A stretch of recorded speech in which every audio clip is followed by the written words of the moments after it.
The first video of the night comes from Exploration Unknown, a YouTube channel run by John, an American explorer and paranormal investigator.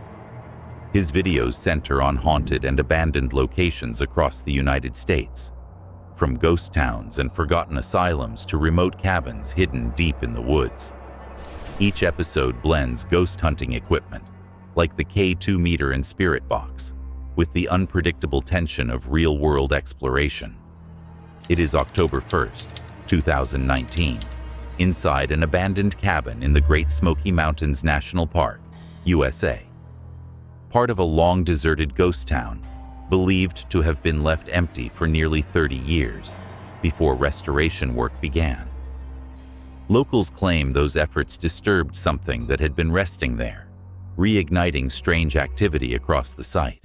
All right, so we're here at this cabin. If you look, you can kind of see in the dark some other cabins, one there next to us. I'm going here. This, I think, is one of my favorite cabins. Look at that fireplace. And just look at the full-on wooden interior. There's an old bed, like a cot bed. We'll check this place out. Check these little bedrooms. This is cool. This whole town sat abandoned for nearly 30 years before they started renovating. They had to tear down about 90% of the cabins. They're able to try to save some of them. This would have been just so much fun to live in. John begins his exploration during daylight, walking through the remains of several wooden cabins scattered along the forest trail. Most are crumbling, reclaimed by moss and rot, though a few still stand. Inside one, he finds a rusted bed frame and fragments of furniture half buried in dust. The smell of decay fills the air, and bats can be heard shifting above the rafters. You can touch the green light or use this device in my hand to communicate with us. If you can touch my green light, it'll let me know that you're here.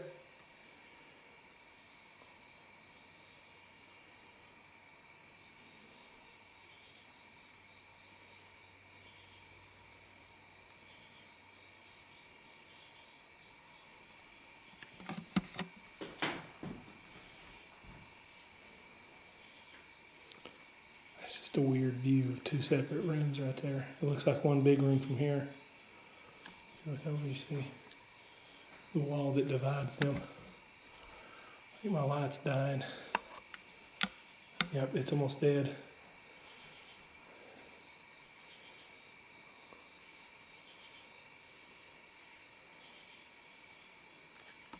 says clockwise.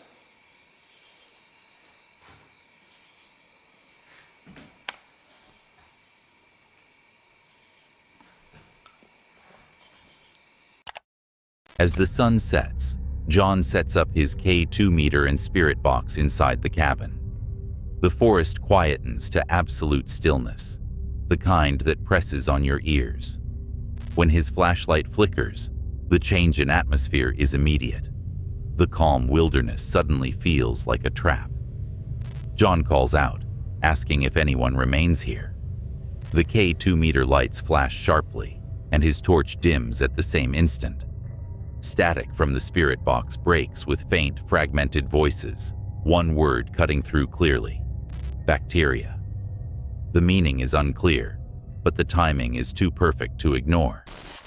Can you speak to me through this device? Whoa.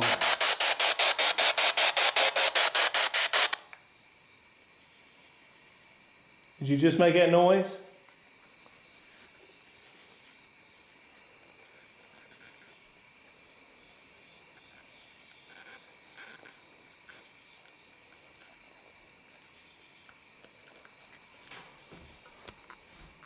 Bacteria. Do you have some issue with bacteria?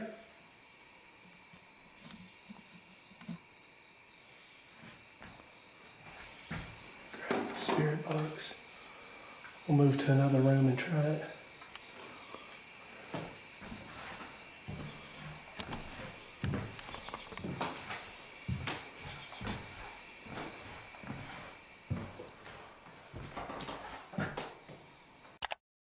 Moments later, soft knocking sounds echo through the cabin.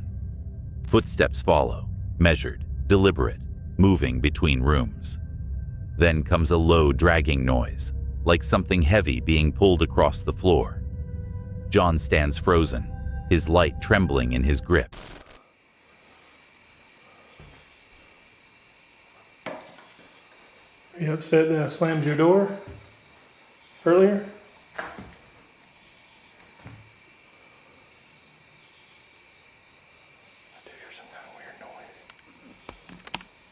If there's anyone in here, please make a sound for me.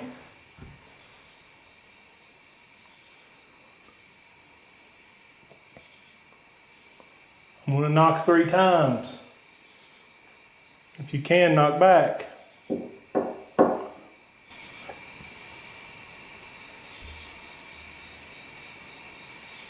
a loud bang. Really loud bang. But it wasn't loud, if that makes sense. Well, that's not what I want to see. There's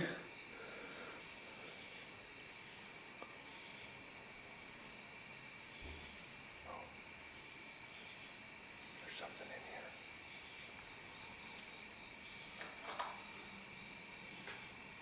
I don't know if y'all heard it or not. That's something big.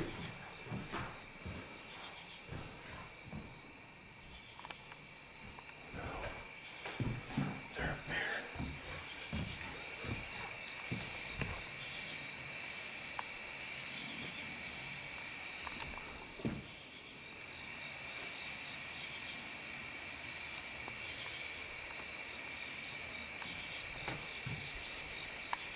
Sounds like something banging from out here.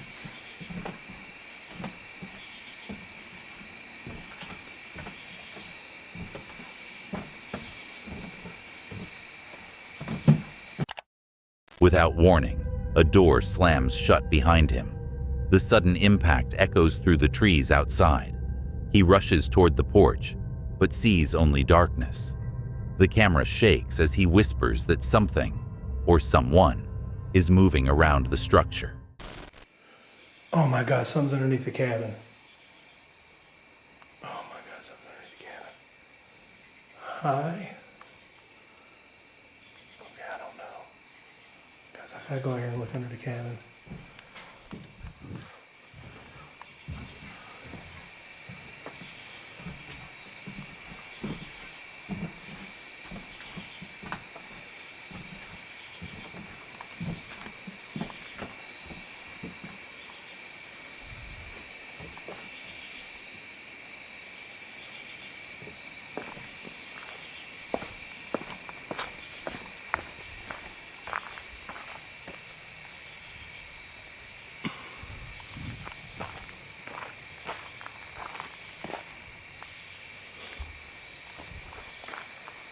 Where's that banging? The sounds shift again, this time coming from beneath the floorboards. Deep scraping and heavy thuds reverberate underfoot, as though something is crawling below the cabin. He tries to rationalize it, maybe an animal, but the pace and weight of the noise keep him rooted in place. Okay, there's a bear. Freaking bear back here. I can't. Okay. Oh, there was a bear. Don't follow me. I gotta get out of here.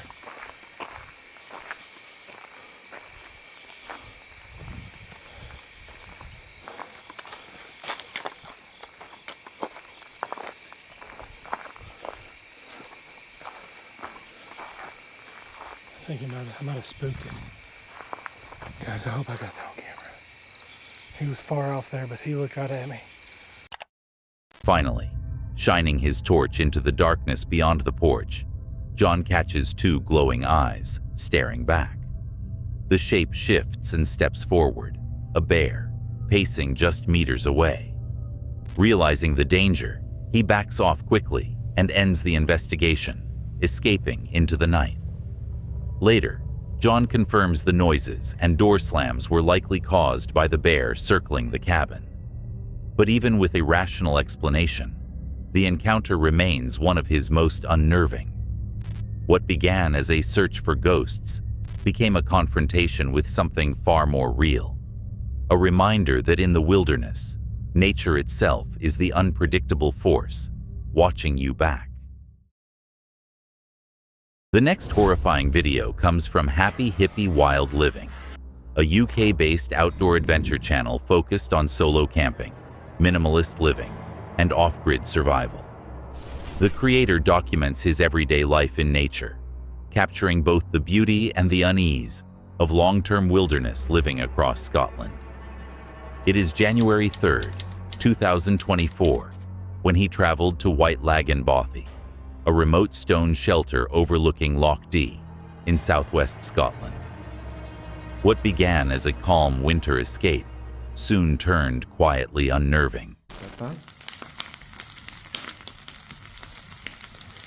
And as always, top it off with a little mustard. And there we have dinner fit for a little hippie. It's simple and delicious. It's time to get this fire started. Let's get this place nice and toasty.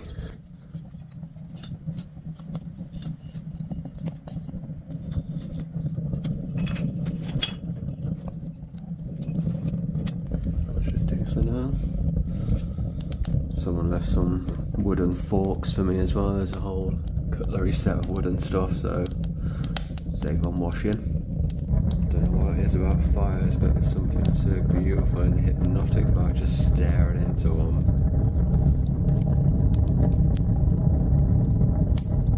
This will probably be me for most of the night now. I just get my music on, enjoy this beautiful fire, and then get back outside tomorrow in my hammock. I got one of them water filter straws, and it comes with 2 little bags as well, so you can attach the straw. After a long hike through the still snow-dusted hills, the vlogger arrived at the Bothy and settled in for the night.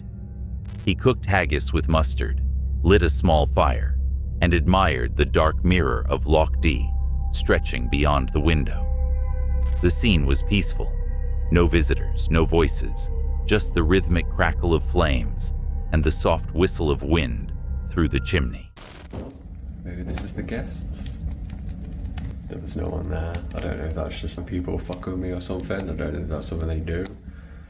But I don't think it would be that family. It was just a dad and his daughter and son. Oh well, we'll see. It was just knocking on the door again, and then I went out, but there was no one there. So I don't know what's going on, but I've not heard of any haunted bobbies or anything. I've never had weird shit.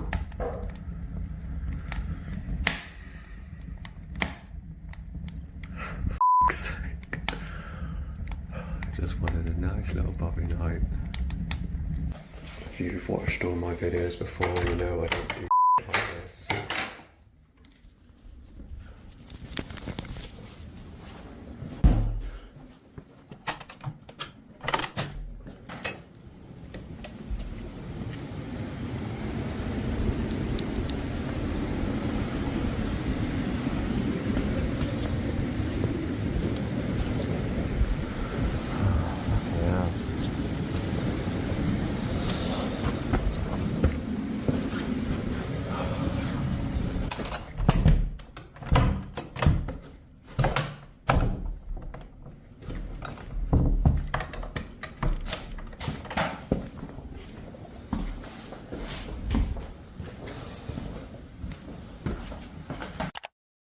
Without warning, a series of sharp knocks rattled the Bothy door.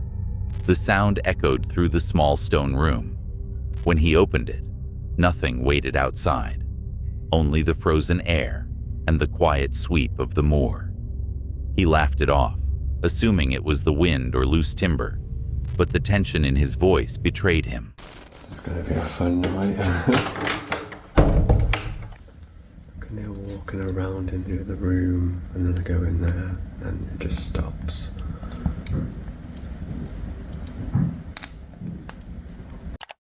Minutes later, slow, deliberate footsteps began in the next room. Steady, measured, then gone. Each time he approached, the sound stopped completely. The stillness inside felt heavier with every pause, as if the Bothy itself were holding its breath.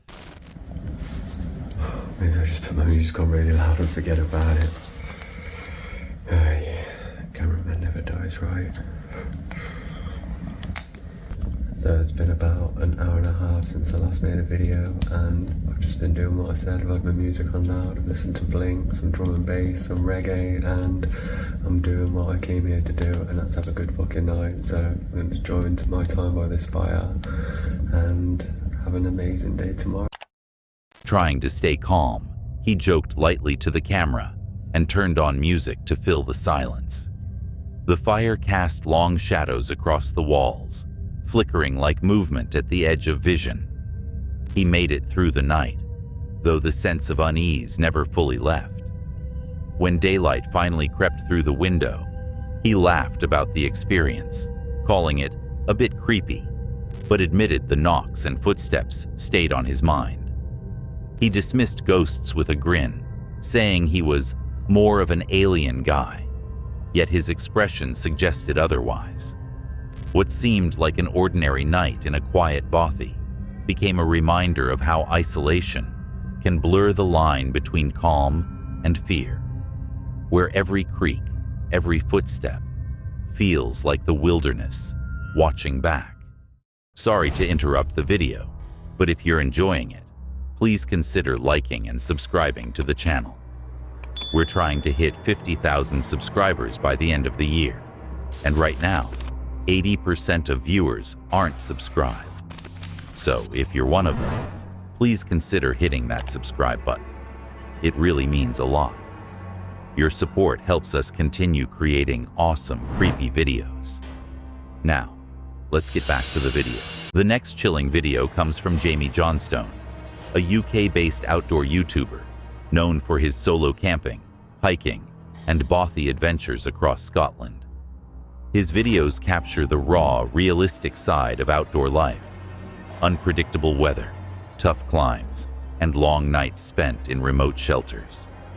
Blending folklore with quiet unease, his storytelling often reveals how isolation can make even the safest place feel haunted.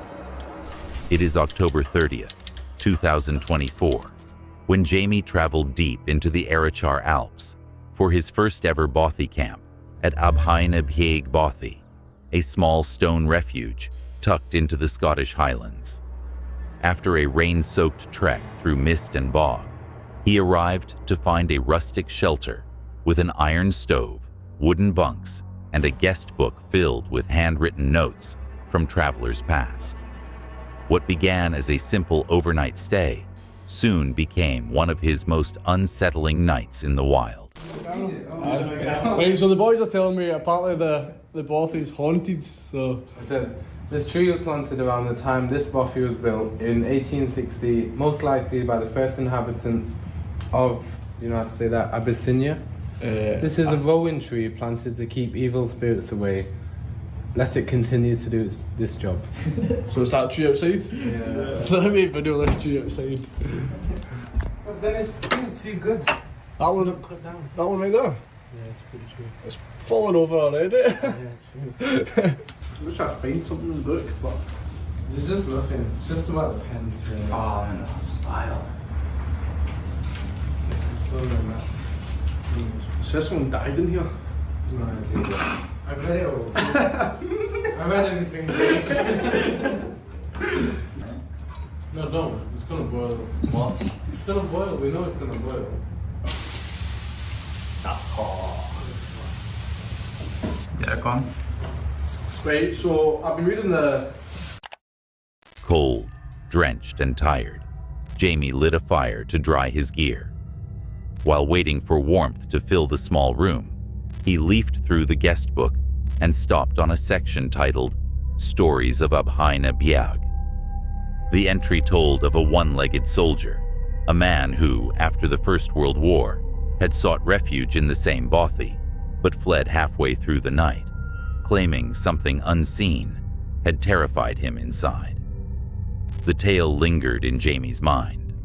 As the wind howled down the chimney and rain lashed against the stone walls, it was hard not to wonder what the soldier had heard. It says, the Johnston's children who live at the Bothy Bridge, which is an hour where we parked the car, our walk, just after the First World War, are supposed to have played in the loft at Abyssinia, which even at that time lay empty. They considered the house to be haunted, but this could have been perhaps down to their imagination. There is, however, the table of the terrified tramp, also dating from the time of the Johnstons. It seems that a certain one-legged tramp attempted to rest his weary head at the deserted house. However, a restful night was not to be his, and frightened out of his wits, he made his escape as fast as he could, eventually hammering on the door of Bothy Bridge in the middle of the night for protection. Later, with the storm raging outside, Jamie and 2 other campers sat around the dim firelight, discussing the old story. One mentioned a rowan tree growing just outside the door, said to have been planted in the 1800s to ward off evil spirits. The conversation faltered when faint knocking echoed from the darker end of the room. Shadows shifted across the stone walls, and for a moment, no one spoke. Someone laughed nervously and muttered a question about the Bothy's history, but the silence that followed was heavier than before.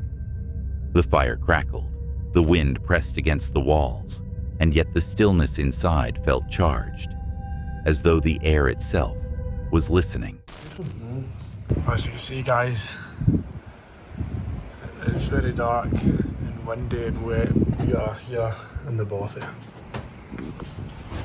No, don't take it. I'll go on then. I'll let you for 2 minutes. 2 minutes.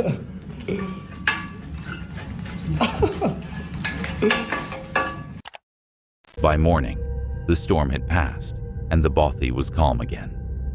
Nothing overtly paranormal had happened, but the tension of the night lingered, a weight that seemed older than the place itself. Jamie later reflected that the fear wasn't born from ghosts, but from presence. The awareness that these Bothys carry the memories of everyone who's ever sheltered within them. In the Scottish Highlands, silence and history intertwine, and sometimes that alone is enough to make the night feel haunted. The next shocking video of the night comes from Dave Explores, a US-based YouTube channel run by Dave, an outdoor adventurer who documents abandoned mines, ghost towns, and forgotten industrial ruins across America. His videos blend history, danger, and atmosphere, often filmed deep in remote mountains or forested canyons, where isolation itself becomes part of the tension. It is October 13th, 2024, in the Mountain Boy Mine area of Idaho. What begins as a normal day of exploration soon takes an unsettling turn, a reminder that in the wilderness, not every encounter is with nature. And check it out. Interestingly, here's a trail that goes to the cabin. That's how you know it gets visitors. Or maybe it's just a game trail. And then right next to it is these cabins, old miners' cabins.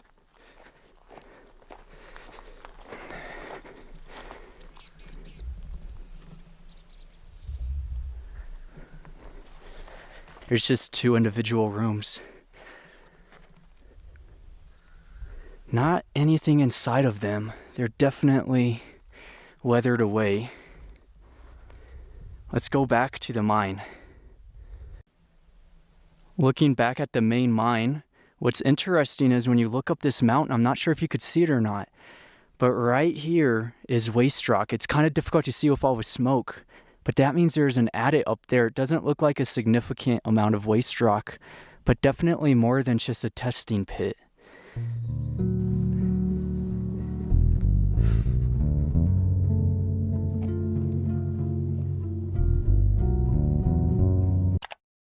Dave hikes along a narrow, overgrown mountain road toward the mine site.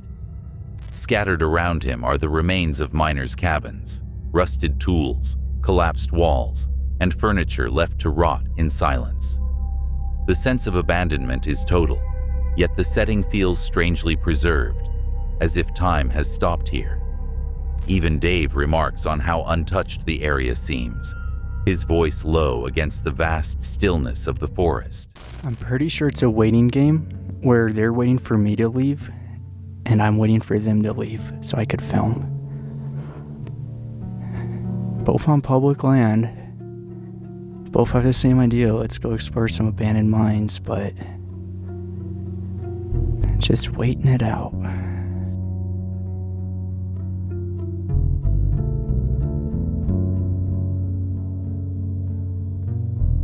Dun dun dun dun dun dun. Oh.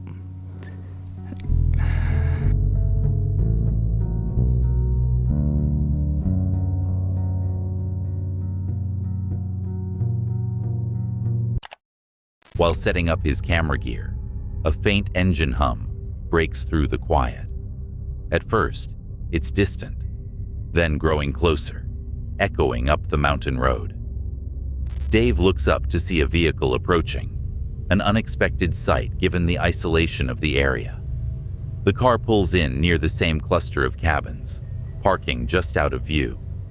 The sound of the engine cuts off. The forest goes silent again. Go check out this mine that I've been wanting to check out. They're gone. I think. Let's see. Yeah, I don't hear no one.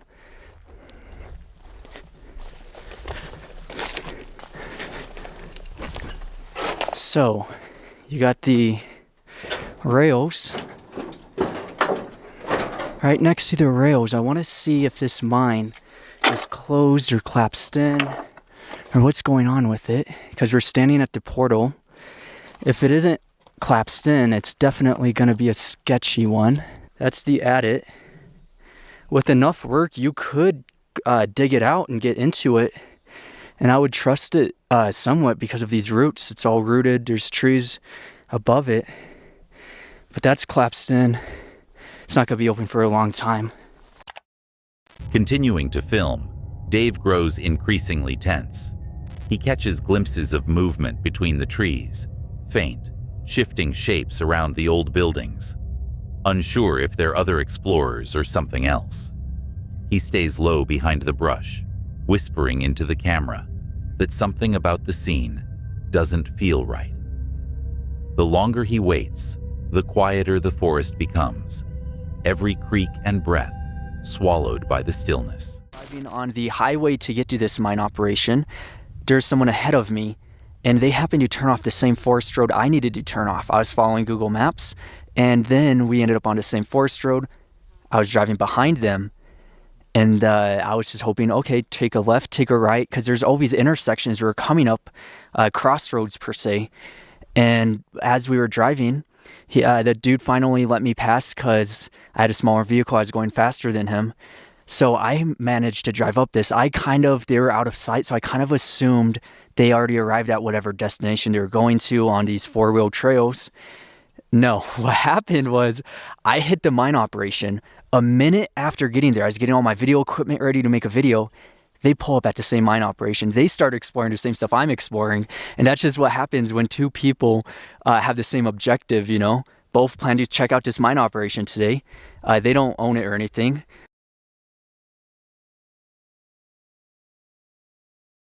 And it was funny though, because as I was exploring, I was kind of looking out going like, damn, is this kind of sketchy, you know? Like, what if there's some sort of, you know, it's public land, but people like to say, oh, this is private property, even though it's public. And they're thinking the same thing, because when I was up checking out those cabins, I looked down the hill and I seen the guy looking at me, kind of like concerned that he didn't want to go trespass in one of the buildings, which isn't technically trespassing. And then the moment I looked away, they were gone. When he finally decides to head back, the car is still there. But whoever arrived with it is gone. No voices, no footsteps, just the empty trail winding down the mountain. Dave pauses, scanning the woods one last time, before whispering that it feels like he's being watched. The unease in his voice says it all. In his closing narration, Dave explains that the vehicle had followed him from the highway before vanishing somewhere along the same remote trail. No one ever approached or spoke, and when he reviewed his footage later, no figures could be clearly seen, just the feeling of eyes on him throughout. What began as a peaceful solo exploration ended with quiet paranoia and the inescapable sense of being hunted by something unseen. Out here, far from help, it's not ghosts that make explorers nervous. It's the realization that sometimes you're not as alone as you think. The next video comes from The Traveling Yorkshireman, a UK-based YouTube channel run by Richard, who documents his van life and wild camping adventures across Britain. His videos focus on authentic, down-to-earth outdoor living, often featuring solo nights in remote, weather-beaten landscapes where the quiet feels almost alive. It is February 19th, 2023, deep in the Welsh mountains, where Richard hikes to a secluded Bothy, a small stone shelter tucked halfway up the hillside, for a solo overnight stay. Nice and peaceful.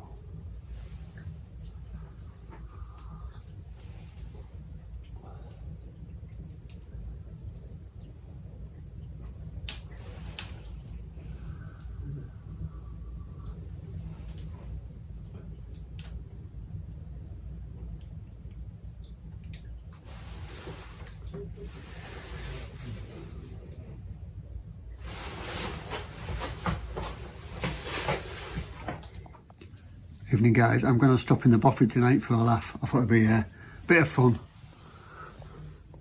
It'll be dark in about just over an hour or so. There's my little home for the night. It's going to be good fun.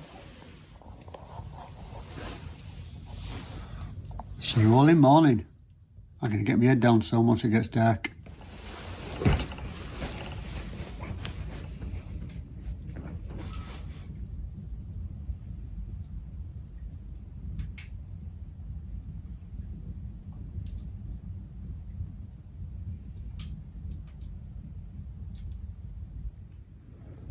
Guys, I'm going to get my head down. The fire's gone out. I've got enough wood left for morning for a little fire. So, I'm going to get my head down in this little corner here, look.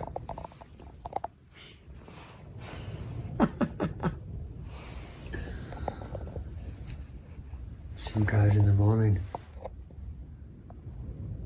Hey guys, there's even some fairy lights. You'll listen to that wind in a minute.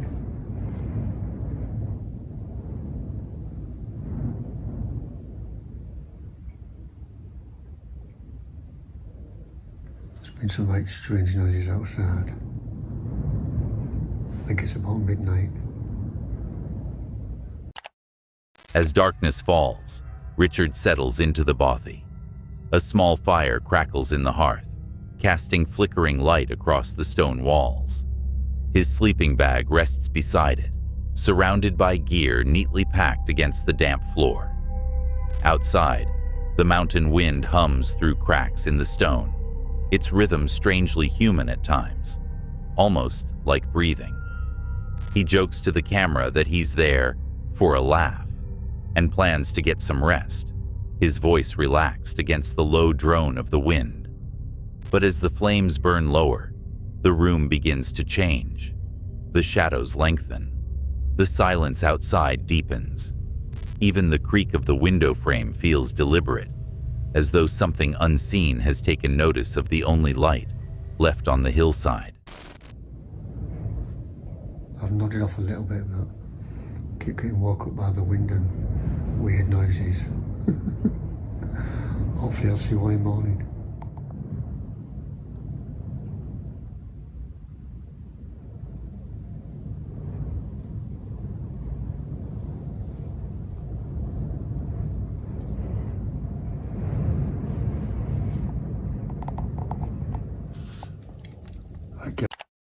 Sometime after midnight, Richard stirs awake to faint noises outside the bothy. Soft tapping on the window, followed by a slow scrape against the outer wall. The sound is too rhythmic to be random. He leans up, eyes fixed on the glass, but all he sees reflected back is the orange glow of his fire. The noise fades as suddenly as it began, leaving the night still once more. It's about 20 to 2 in the morning. I've woke up and I'm absolutely freezing. So I've come and put my fire on. I don't think it's in your face. Oh, what a laugh this is. Love it. Around 2 in the morning, he wakes again, the air colder than before. His breath clouds in front of him as he stokes the dying embers. Half laughing, half nervous, he mentions the earlier sounds, but quickly trails off.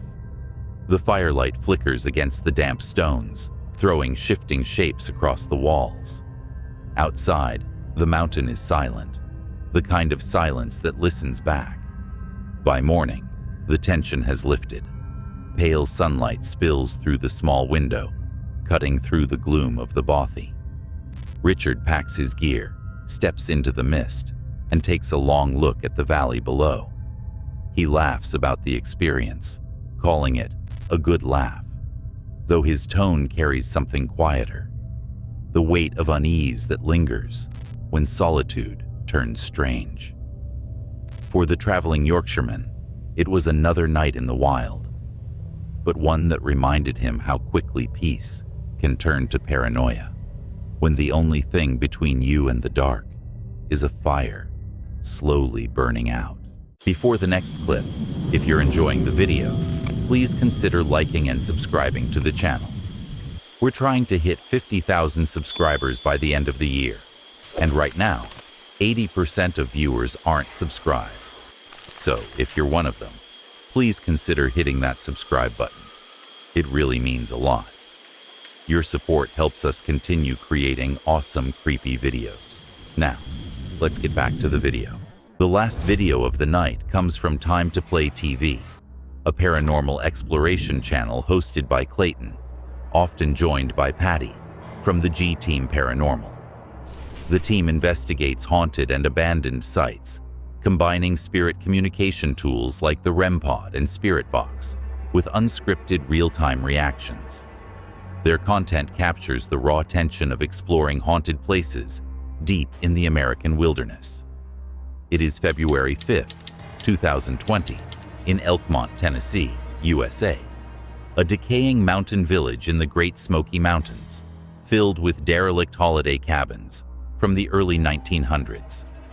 The site is said to echo with the presence of those who once vacationed there, long after their time has passed. Walk around in the dark. I know you guys can't see as much, but I love walking around in the dark. All right, we're moving down to the next one, guys. It's a little one right there.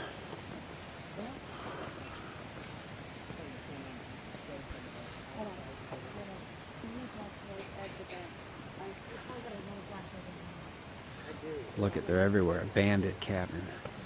There's a whole row of them. Can you see them? Of abandoned cabins. It just keeps going down and down. And I don't know if they're fishing or what, but there are cars parked over there. And we have not seen one single flashlight yet. Watch your step. Step on these far beams, okay?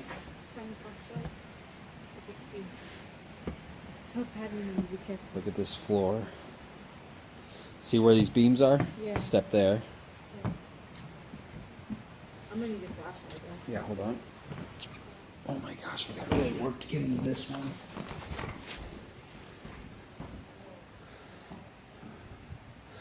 Step right there. There you go. Good job. Oh wow. Another really cool fireplace. All right, we got the REM pod set up. Just in case anybody doesn't know how it works, anything comes by it, it senses it. We'll just leave that there, just see if we get anything.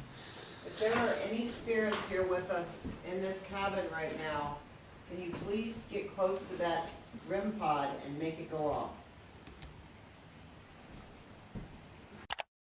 As the group moves deeper into the woods, the silence becomes heavier.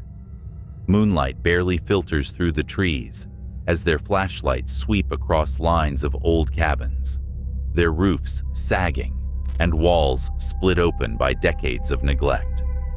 Clayton warns everyone to watch their steps on the rotting floors, his voice breaking the still air. Inside one of the larger cabins, they find old stone fireplaces and the remains of an ancient stove, relics of another time. The sound of the wind through broken windows almost mimics whispers. Clayton decides it's the perfect place to set up the REM pod, explaining how it reacts to changes in energy and temperature. They position the device on a wooden table, its red light blinking faintly in the dark. For a few seconds, nothing happens. Then, without warning, the quiet begins to shift. Faint creaks echo across the floor, and a cold stillness settles over the group. It's in that moment, just before the first alarm, that everyone realizes something unseen may be in the room with them. Oh. Temperature's changing. Get close to it. Did this used to be your home? Is it okay that we're here looking around?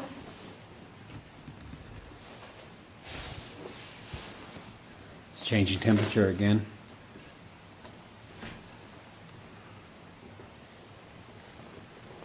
Can you get close to that? If you don't mind us being here, get close to it to let us know a yes answer.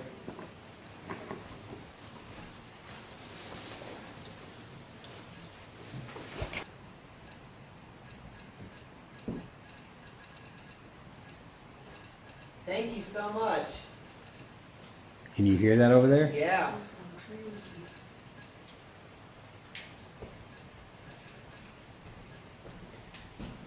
Are you sad to see these cabins let go like this?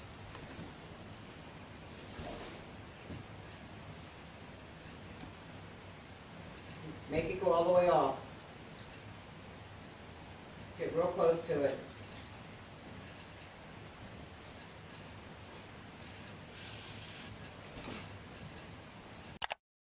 The silence is broken as the REM pod suddenly bursts to life, beeping rapidly.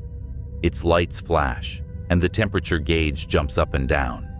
When Clayton asks if someone is there, the device flashes again. A direct, intelligent response. The team exchange glances, their nerves clearly rising. I could have swore I saw a face on the ceiling.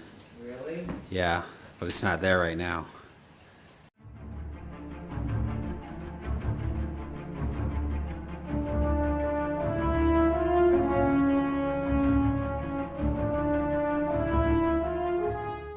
It looked really clear as day. Moments later, Clayton looks up and freezes. He sees what appears to be a human face staring down from the ceiling. It's visible just long enough for him to describe it before it vanishes completely.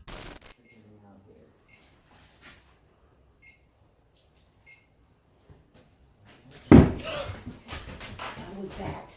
That came from right outside. I need a flashlight. I don't got a flashlight. Here. You freaking, I'm telling you, I just heard something out there. Who's out there?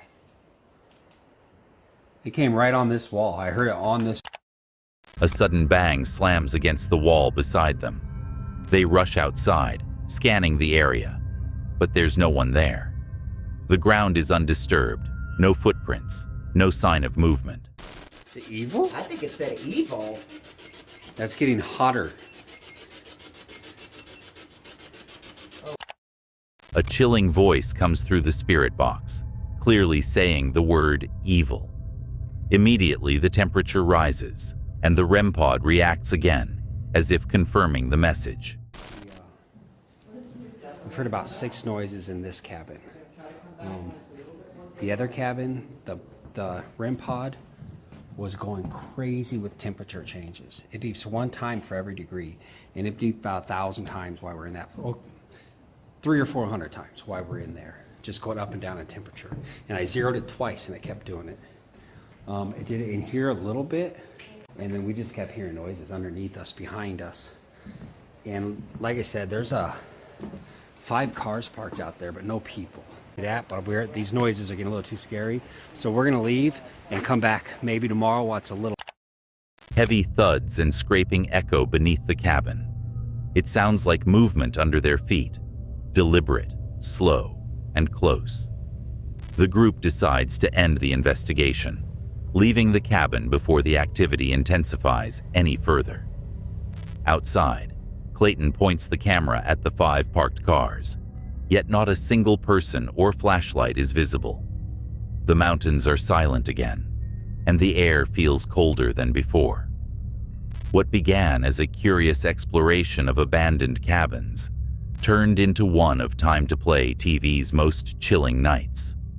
A reminder that even in forgotten places, something may still be watching. We appreciate you for watching. If these creepy encounters gave you chills, hit that like button and subscribe so you don't miss the next drop. There's always another mystery waiting just around the corner.